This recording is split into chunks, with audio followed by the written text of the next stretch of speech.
In today's video, I'm going to teach you how to create a calendar in Microsoft Lists. To get started, open up your favorite web browser and search for Microsoft Lists. This amazing tool from Microsoft will allow you to organize your projects and events with ease. Once you've found Microsoft Lists, head on over to the top right-hand corner of your screen and click on Sign In. It's pretty straightforward. Just make sure you have your credentials handy. Go ahead and type in your email address, followed by your password. When you're all set, sign in to access the wonderful features Microsoft Lists has to offer.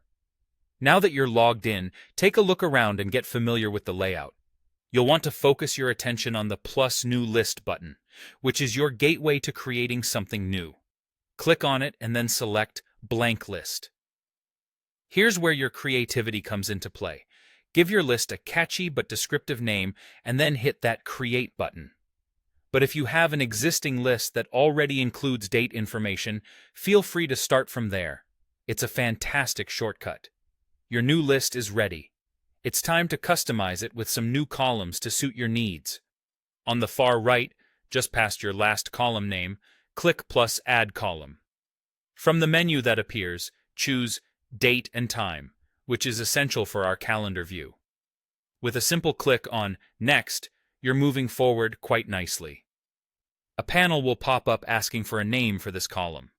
This is where you can type something intuitive, like Start Date. If there's any other information needed, jot it down here. Save your changes to finish up this step. Now, if there's a need to show a date range on your calendar, you'll want to add another Date and Time column. Let's call this one End Date, for instance. This gives you the flexibility of scheduling multi-day events or setting deadlines. Once these columns are in place, explore the top right corner of the command bar and find the View Switcher drop-down. It might say All Items by default, but don't worry. Click it and choose Create New View. A panel will appear, prompting you to give your view a name, like Calendar. It's a meaningful name that says exactly what it does. Next, under Show As, be sure to select Calendar to get the right perspective for your list. For Start Date and End Date, pick the date columns from your list accordingly. If your event is going to take just a single day, feel free to choose the same column for both. In the More Options section, think about which column you'd like to use as the label for each calendar item. The default selection is the title column, but you can customize this as you see fit. Once you've configured all these settings, click Create. And there you have it. A fully functioning calendar integrated seamlessly with Microsoft Lists. Adding new events is as simple as clicking on a day in the calendar view.